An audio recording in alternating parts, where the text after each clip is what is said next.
All right, it is parable time again, everybody. We're diving into one of the other parables of Jesus. Today, we're looking at the parable of the ambitious guest. Let's take a look at it. You are watching the Beyond Sunday podcast.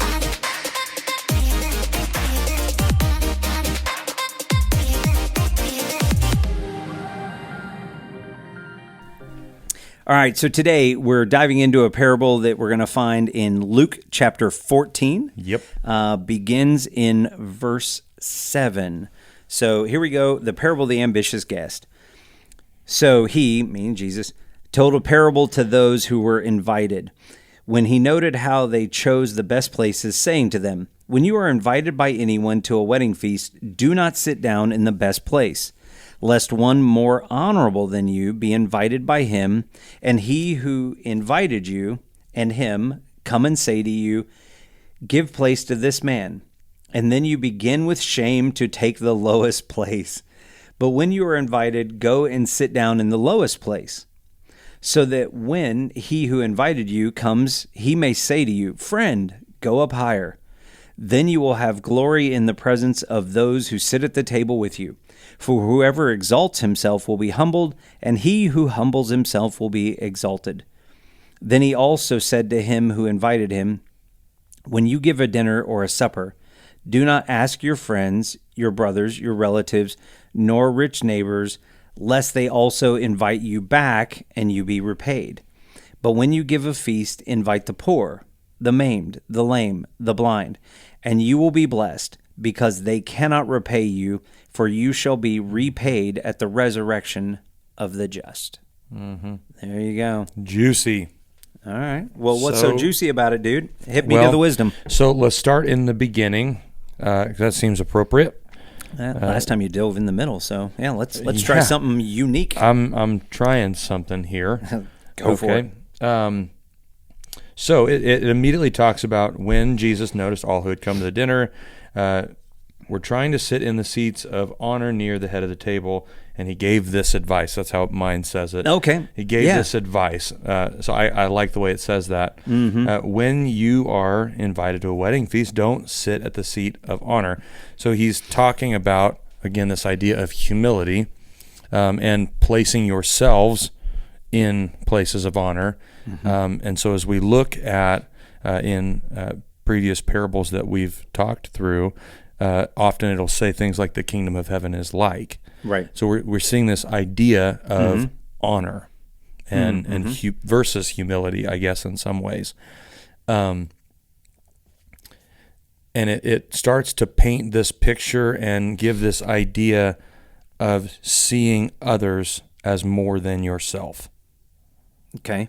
Yep. And so leaving space, because it goes on to talk about how embarrassing is it when you assume your own position and then you're informed, "Oh, no, buddy.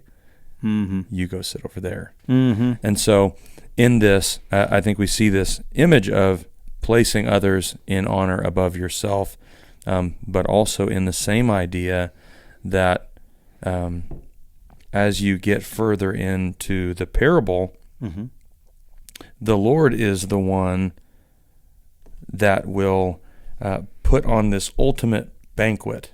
Okay. This gathering at the end. Again, it's a lot of similarities to a ton of the other parables, but just saying it differently. Okay. That in this final invitation to this wedding feast, you can't afford to repay. So he talks about the idea of repaying for this feast. You can't afford to repay for this invitation that I extend.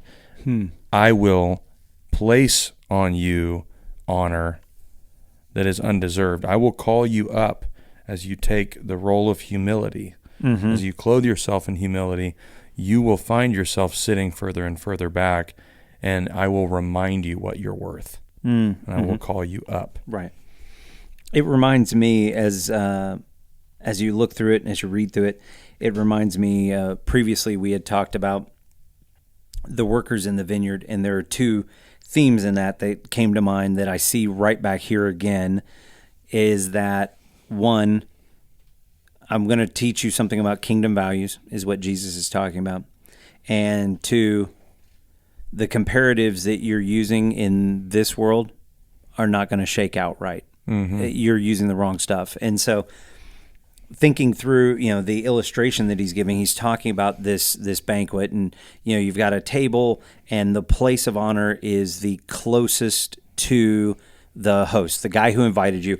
He's the guest star. He's the main attraction, and so the closer you sit to him, the better. And that's something we should all understand. At any show, you want the closest seat, front row seats. Yeah, nobody really signs up for the nosebleeds. Right. You go front row center. That's exactly where you want to be. But even better than that, the backstage pass. I get to actually, I know all of you saw the main attraction. I got to go shake hands, got to meet him, everything else. And so in this case, in our current culture, we can buy that. Like you could even be at, like a charity dinner, and people will buy a table. But one of the things you can do is spend more money and buy the table with the guest of honor, with the host, and you get to sit with them the whole night. So when they get up to give their keynote speech, you've already been sitting there. And so we, in our current culture, buy our way into that. But here, you're looking at, I have a certain honor owed to me because of my standing in our community. Yep. I do the right things. I live in the right house. I'm generally a pretty noteworthy person because of all the things that I've done. So therefore, as I'm looking around going, I think I'm generally the biggest deal in the room. So I get to go have that seat. And, he's saying that's a worldly value that is not a kingdom value. Assume a position of humility, be the least of these. And it's just, always assume that you're the least. Always just take a seat. Don't kind of begin to compare and infer and go, I probably deserve the best. Wrong thinking around. The comparative thing is a bad starting place anyway. Just go ahead and be humble. Just be thankful you're here. I don't know who's here, but I'm going to sit over here. I'm going to leave this open. And especially, like, it matters to us today, like you had mentioned. Yeah. We pay big money for those seats, those experiences. In ancient times, it really mattered how close you were. Sure. It let everybody know where you were in the pecking order. Right. Like, no, I'm a big deal. And it really mattered in the society, in the gathering. And there's so much imagery, like we're invited in eternity to sit at the right hand of the Father. We're given the best seat of honor. Right. And what's interesting is there's got to be a lot of chairs immediately to the right, because we're all offered the same seat. Right. Yeah. It's like, man, that's a lot of chairs. That's a lot of chairs. Yeah. They're stacked on top of each other. Yeah. There's no way down too. Yeah. Cause you go, I'm at the wrong altitude in comparison. Got to really, get really high down. at the right hand, 15 stories up. Dang. That's why Jesus does parables and we don't think of them. Yep. Yeah, he's really good at this sort of thing. But yeah, I love that entire perspective because, again, it's Jesus is talking about the kingdom, talking about God. And, so I want to hip you into kingdom values. What is it like in the kingdom?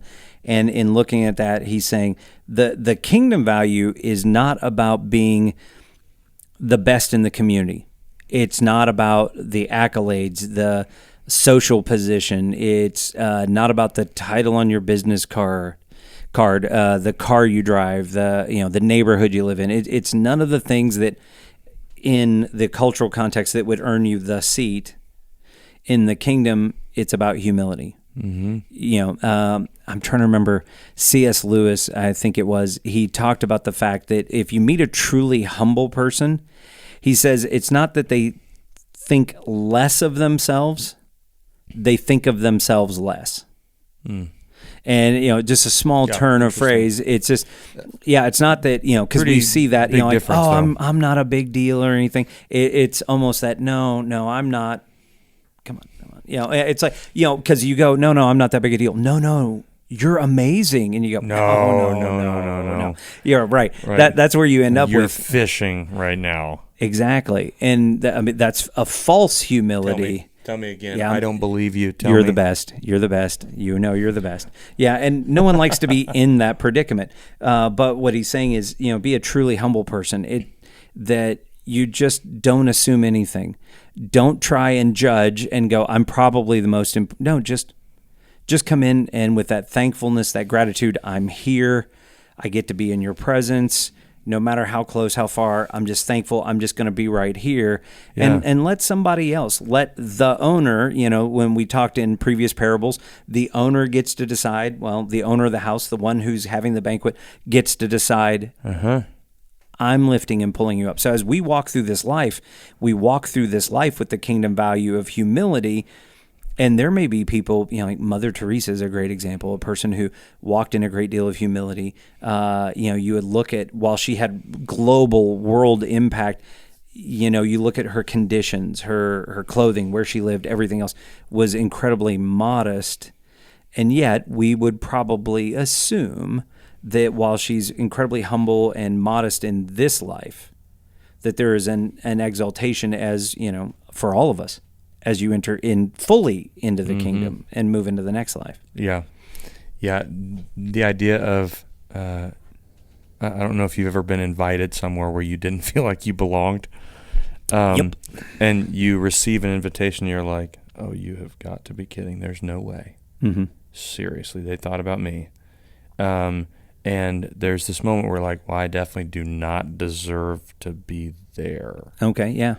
It's kind of the invitation, at least in our understanding, it's the one where you have to go buy an outfit for that. You're like, right, there you go. Oh, I'm going to have to go shopping. I definitely do not have the right attire for that. Yeah. I don't bat in that league. Right. But I've been invited. And so you go, and I'm going to place myself in the farthest back corner. Right. I'm not going to be intrusive. I don't belong here. And you feel this great value and worth that you were even considered. Right. And so you go with this humility and you're like, I can't even believe that you thought about inviting me. He goes, oh no, I how could I not? Right. Yeah. I want you over here. You're at my table. Yeah. I've been looking forward to spending this time with you. What? And you. Yeah. And it's that feeling of no way. Right. There's no way. And you're Yeah. like, I had to rent the tuxedo to come here. These guys own them. Yeah. This is You're like, this has is to not go mine. back. Yeah. This is. Yeah. Other people have worn this. Trust me.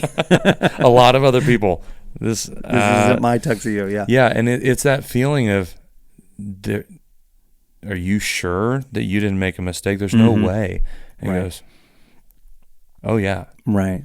You are who I've been thinking about. You are who I wanted. Right. And it's overwhelming.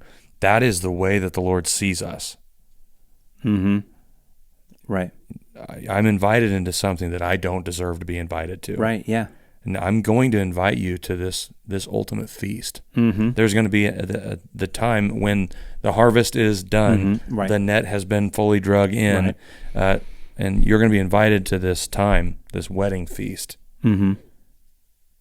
And you feel so unworthy to be invited into this. And he goes, no, this is for you. Right. And, and when you start looking at the back half of the parable, we're looking at the idea here of, as you step into places, he's again using the parable of, living your life and things. As you're moving through, he says, walk in humility. And then you mentioned that, as we were talking about that fishing for compliments, that kind of false humility. I think it kind of goes a long line, again, kingdom value. At the beginning of verse 12, when he talks about when you give a dinner, don't create a mutual admiration society. Mm-hmm. Don't go, I'm having a grand banquet, and so all of you guys are invited, and these are the same well-to-do people, the same people who will re-invite you back. And it becomes the place to see and be seen. There's a social circle that's going on. Right. And, again, if I'm thinking, okay, so what's the kingdom value here? And I think what, we're being given is this great example of, I'm not asking you to form cool social circles. of this place of belonging, that there again are comparative, there are earthly standards that you can go, we're a tribe, we belong together. I can't remember where I first heard it. I've mentioned it around our team and stuff a number of times, but there's this idea that I heard someone say once, that if you look at all the people gathered on a Sunday morning in church, if you look at this gathering of people and you could pick them up, put them somewhere else, and you go, yeah, they totally belong together. And you pick them up again, put them somewhere else, they still totally belong together, because they are so homogenized. They're same social class, same race, ethnicity, all the same things, which is far too common in our church.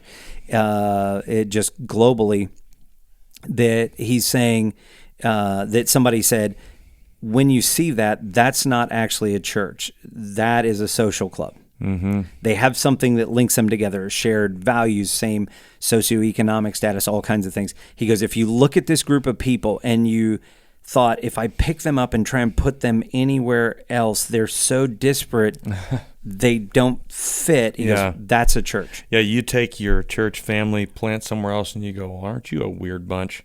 Right. I would have never put you all together. And, you grab them and put them at some other venue, some event, something else. You go, well, a bunch of them are like, well, we're out of here. This really isn't our bag. And then you grab them and put them somewhere else. And some others go, well, this isn't ours either. And they start shifting. They can't find a place to belong, but you bring them to this place at the foot of the cross in God's presence as the family of God. And you go, we belong. We all belong. Yep. How is it you all belong? Well, we belong because of him. That's our uniting force. And when I think about that, I think about the end of this parable here, where it's don't invite the people who are just like you, to where you guys are all gonna just nod and get along, and parties at let's see, it's your turn next Friday. Same group, your place. Okay, Friday after, same group, your place, and so on. You just swap hosting because it's the thing to do. Right. And so I have means and resources, and I invite you so that you invite me. And or what's worse is I invite all of you, and you're maybe a notch up from me. I get now invited up into your league. Right. I get exalted up because of my efforts. But he's saying, no. Make sure that you bless people. It is this humble thing.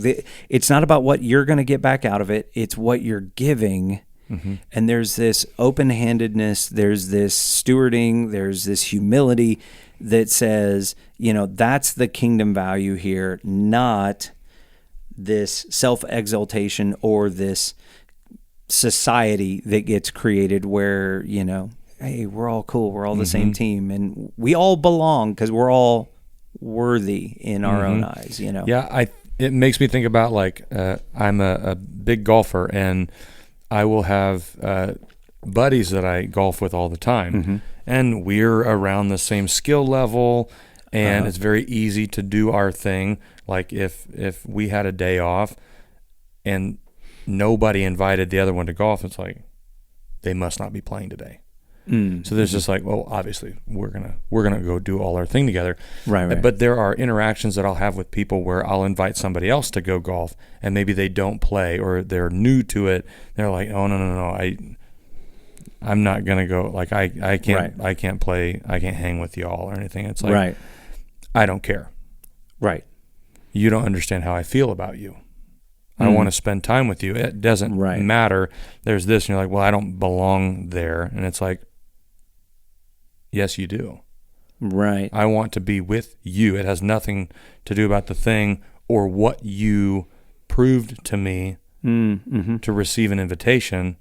Not that an invitation to golf is that big of a deal. Right. I don't want to paint that as the actual image, but it doesn't make sense to you that anybody would want to spend that quality time or that moment. And it's like, well, you just don't understand how valuable you are to me. I want to have this shared thing. And so, there's this high amount of honor and value placed on us as we are invited to have a seat at the table.